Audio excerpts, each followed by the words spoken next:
আসসালামু আলাইকুম। প্রিয় দর্শক, আজ আমি যে বিষয়টা নিয়ে কথা বলতে চেয়েছিলাম সেটা আমি বলবো একটু পরে, কিন্তু তার আগে আমি একটু আমাদের নতুন যে রাষ্ট্রপতি নির্বাচিত হলেন মির্জা ফখরুল ইসলাম আলমগীর, সে প্রসঙ্গে একটু কথা বলে নিই। আমরা একজন নতুন রাষ্ট্রপতি পেয়েছি। উনি নিয়মিত রাষ্ট্রপতি। নিয়মিত অর্থে হলো এরকম যে ভোটের মাধ্যমে উনি নির্বাচিত হয়েছেন এবং ওনার একজন প্রতিদ্বন্দ্বী ছিলেন, তিনিও খুবই সুপরিচিত ব্যক্তিত্ব। সেই ভোটে উনি নিরঙ্কুশভাবে বিজয়ী হয়েছেন। নতুন রাষ্ট্রপতি হিসাবে মির্জা ফখরুল ইসলাম আলমগীরকে আমরা অভিনন্দন জানাতে চাই। কিন্তু আমরা জানি আমাদের রাষ্ট্রপতির হাতে ক্ষমতা থাকে খুবই কম। কিন্তু যে জুলাই আন্দোলনটা হয়েছিল এবং যে জুলাই সনদ যেটা হয়েছিল এবং ওই সময় সমস্ত রাজনৈতিক দলগুলো মিলে যে একটা ঐকমত্যে পৌঁছেছিল কিছু কিছু বিষয়ে, সেখানে কিন্তু রাষ্ট্রপতির ক্ষমতা নিয়ে কিছু কথা বলা হয়েছিল। রাষ্ট্রপতিকে আরও ক্ষমতাবান করা এবং একটা পাওয়ারের একটা ব্যালেন্স তৈরি করা, সেই বিষয়টা কিন্তু এসেছিল। আমরা যতদূর জানি যে সংসদের আগামী অধিবেশনে হয়তো সংবিধানের কিছু পরিবর্তন হতে পারে। যদি হয়, আমরা আশা করব সেই যে জাতীয় ঐকমত্য তৈরি হয়েছিল তারই আলোকে রাষ্ট্রপতির ক্ষমতা যেন কিছুটা বাড়ানো হয়। তাহলে হয়তো আমরা রাষ্ট্রপতির যে স্বকীয়তা সেটা হয়তো আমরা দেখতে পারবো। যাই হোক, রাষ্ট্রপতি নিয়ে আলাপ লম্বা করে কোনো লাভ নেই এই কারণে যে এটা নিয়ে আসলে এটা তো খুবই ডিসাইডেড ছিল। সবাই জানতো যে মির্জা ফখরুল ইসলাম আলমগীর রাষ্ট্রপতি হবেন। এই নির্বাচনে তো কোনো দ্বিধা ছিল না, নির্বাচনে কোনো সংশয় ছিল না, নির্বাচনে গোপন কিছু ছিল না। কে কয়টা ভোট পেতে পারে সেটাও সবাই জানতো। আর এই নির্বাচনের আগে সরকারি দলের যে চিফ হুইপ আছেন, তিনি ঘোষণাই করে দিয়েছিলেন যে এই নির্বাচনে আমাদের যে সংবিধানের যে 70 অনুচ্ছেদ সেটা কার্যকর থাকবে। মানে বিএনপির কোনো এমপি যদি মির্জা ফখরুল ইসলাম আলমগীরকে ভোট না দিয়ে অন্য কাউকে ভোট দিতেন, মানে কর্নেল অলিকে ভোট দিতেন, তাহলে তার সংসদ সদস্য পদে বাতিল হয়ে যেত। কাজেই এটাকে আসলে সেভাবে আমি নির্বাচনী মনে করি না। আমি মনে করি যে নির্বাচন মানেই হলো সেখানে একটা অনিশ্চয়তা থাকবে, নির্বাচন মানেই হলো সেখানে একটা গোপনীয়তা থাকবে, নির্বাচন মানেই হলো সেখানে যে ভোট দিবে সে নিঃসংক চিত্তে ভোট দিতে পারবে। কিন্তু এই নির্বাচন কিন্তু নিঃসংক চিত্তে ভোট দেওয়ার মতো নির্বাচন হয়নি। কারণ যদি কেউ তার পছন্দ, যদি তারা শহীদ অলি আহমেদকে পছন্দ করতেই পারে, কারণ অলি আহমেদ কিন্তু দীর্ঘদিন বিএনপি রাজনীতি করেছেন এবং বিএনপি রাজনীতি করার কারণে বিএনপির কোনো না কোনো সংসদ সদস্যের সঙ্গে ওনার একটা ব্যক্তিগত সম্পর্ক থাকতেও পারে। কিন্তু সেই সম্পর্কের ভিত্তিতে উনি যে সিদ্ধান্ত নেবেন সেটা তিনি পারবেন না। ওটা করতে গেলে ওনার সংসদ সদস্য পদ চলে যাবে। তো এই যে একটা বেসিক প্রবলেম ইলেকশনের ক্ষেত্রে, এই প্রবলেমটা কিন্তু থেকেই যাচ্ছে। আমি চাইবো যে এই ধরনের যেন না থাকে, নির্বাচন যেন নির্বাচনের মতো হয়। নির্বাচন মানেই সেখানে গোপন থাকবে, যে যার যেটা ইচ্ছা সে ধরনের মত প্রকাশ করবে এবং মত প্রকাশের ক্ষেত্রে কোনো ধরনের সংশয় থাকবে না। মত প্রকাশের ক্ষেত্রে সে নিঃসংক চিত্তে মত প্রকাশ করতে পারবে।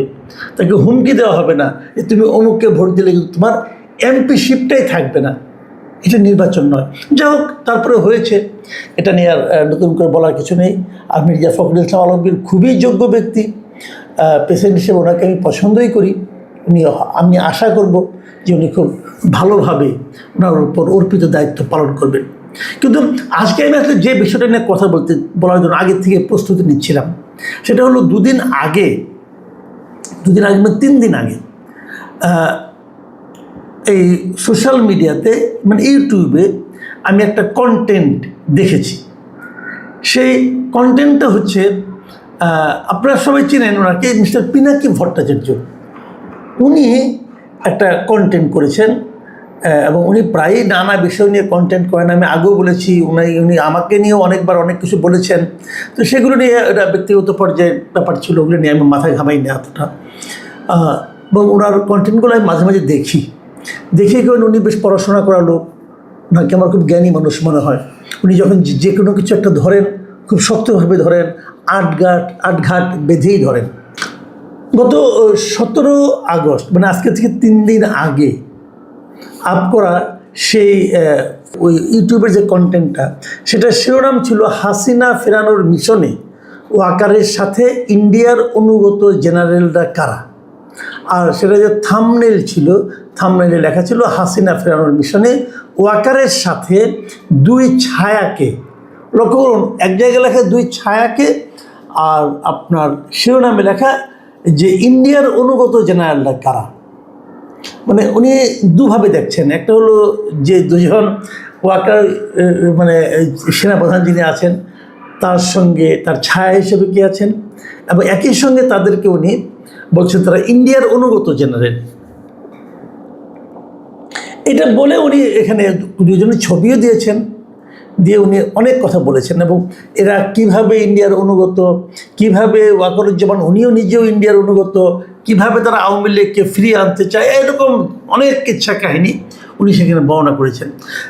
এই ভদ্রলোকের একটা মানে টাইপটা কেমন, উনি একটা ঘটনার কথা বললেন, বলে যেমন ধরেন ওই জায়গায় একটা মানে আপনার মনে করেন একটা কোনো একটা জায়গায় সেখানে একটা মারামারি হয়েছে, তারপর উনি বলছেন যে তার থেকে আধা কিলোমিটার দূর দিয়ে একজন লোককে আমি হেঁটে যেতে দেখেছি। অতএব ওই ঘটনার সঙ্গে উনি ওনাকে জোড়া দিয়ে দিলেন যে তাহলে উনিও ছিলেন। এই ধরনের আর কি উনি যে সমস্ত অভিযোগ করেছেন তার কোনোটার কিন্তু আমি খুব মন দিয়ে একাধিকবার শুনেছি, কোনো মানে আপনার যে খুব একটা যে তথ্য প্রমাণের ভিত্তিতে উনি করেছেন তা কিন্তু না। কার কে আত্মীয়, কার বাবা কী করতেন, অতএব তিনি এরকম অমুকে ছিলেন, ছাত্রলীগের কেন্দ্রীয় কমিটির প্রতিষ্ঠাতা সভাপতি একজন ছিলেন, অতএব তার ছিল ছাত্রলীগ, এরকম অনেক কথা কাহিনী উনি বলতে থাকেন। মানে এগুলোর আসলে কোনো আমার কাছে মনে হয় কোনো ভিত্তি নাই। যেমন ধরুন আমি ওনার কথাই বলি, উনি তো জামাতে ইসলামের একনিষ্ঠ সমর্থক, ওনার বাবা ছিলেন, বলুন পিনাকি সাহেব তো এই মুহূর্তে জামাতের একনিষ্ঠ সমর্থক, জামাতের পক্ষে অনেক কিছু বলেন। তো ওনার যিনি বাবা ছিলেন তিনি কি জামাতের সমর্থক ছিলেন? ভাই কেউ বলবে, বগুড়ার লোকজন, আমি তো বগুড়ার খবর রাখি, তো কেউ কি বলবে এটা? বলবে না তো। উনি তো এই শাহবাগ আন্দোলনের একজন অন্যতম প্রবক্তা ছিলেন।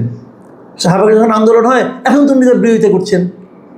তাহলে মানুষের বাবা কী ছিল, ভাই কী ছিল, আত্মীয় স্বজন কে কী ছিল, সেগুলো বলে যখন ওটাকে উনি জাস্টিফাই করার চেষ্টা করেন, এটা তো আসলে গ্রহণযোগ্য, পৃথিবীর কোনো আদালতে এটা গ্রহণযোগ্য না, এটা উনিও জানেন। উনি ঠিকই বলেছেন যে তো ডিটেলে আমি যাব না। যেমন উনি দু একটাকে একটু টাচ করে যাচ্ছে, যেমন উনি বলেছেন যে 2009 সালে যে বিডিআর বিদ্রোহ হয়েছিল তখনও নাকি এই লোকগুলি জড়িত ছিল। একটা কথা ভাবুন, 2009 সাল মানে আজকে থেকে 17 বছর আগে, ওনারা এখন হলেন দুজন, যে দুজনের কথা বলছেন ওই দুজন এখন ব্রিগেডিয়ার জেনারেল, আমাদের সেনাপ্রধান মেজর জেনারেল ধরা যাক। তো 17 বছর আগে ওনারা র্যাঙ্ক কী ছিল? বড়জন মেজর ছিলেন, আমি ডিটেল জানি না, আমার ধারণা বড়জন মেজর ছিলেন। তো ওই সময় দুজন মেজর মানে ঠিক করে দেবেন কীভাবে কী হবে, এবং ওনাদের কারণেই সব অঘটন ঘটেছে এটা ওনারা বলবেন, আর সেটা এদেশের মানুষ মানবে? বলুন, এগুলি কোনো যুক্তি হতে পারে? তো উনি বলে যাচ্ছেন মনের মাধুরী মিশে কার সঙ্গে কার আত্মীয়, এগুলো হয়েছে, যাক এত ডিটেল আমি যাচ্ছি না। বাট আমার কথা হলো যে এই মুহূর্তে দেশের সেনাবাহিনীতে 3 জন হাই অফিসিয়াল, এমন একজন সেনাপ্রধান আছেন, তাদেরকে নিয়ে, তাদের কর্মকাণ্ড নিয়ে এ ধরনের বিদেশে থাকা একজন ব্যক্তি যেরকম কথাবার্তাগুলি বলছেন, এই কথাবার্তাগুলোর প্রথমত কথা হলো ভিত্তি কী? কোনো ভিত্তি নেই। দ্বিতীয় কথা হলো এগুলো উনি বলছেন কেন, কারণটা কি? আমি এই কারণটা জানার জন্য খুব উৎসাহী। কেন বলছেন, কিভাবে বলছেন, এবং ওনাকে নিঃসন্দেহে আমি তো একটু বুঝতেই পারলাম যে এগুলোতে উনি যে সমস্ত তথ্যের কথা বলেছেন, যে ওনার বাবা কে, কার বাবা কি, কে কোথায় কখন পোস্টিং ছিল, এই যে ডিটেল উনি কাহিনিগুলি বলছেন, এগুলো কিন্তু সেনাবাহিনীর থেকে কেউ না কেউ ওনাকে সরবরাহ করেছে। তো সেনাবাহিনীর থেকে সরবরাহ ওনাকে কেন করে? যদি এইগুলি খুবই গুরুত্বপূর্ণ হয়, যদি এইগুলো আমাদের দেশের সার্বভৌমত্বের ক্ষেত্রে ক্ষতিকর হয়, তাহলে ওনারা যেটা কনসার্ন অথরিটিকে বলবেন, আমাদের প্রতিরক্ষা মন্ত্রণালয় আছে তাদেরকে জানাবেন, প্রধানমন্ত্রীকে জানাবেন। Why to Pinaki Bhattacharya? ওনারা পিনাকি ভট্টাচার্যকে এগুলি জানাচ্ছেন কেন? এটা কিন্তু একটা গুরুত্বপূর্ণ বিষয়। তার মানে সেনাবাহিনীর মধ্যে কি ঐক্যে কোনো ফাটল ধরেছে?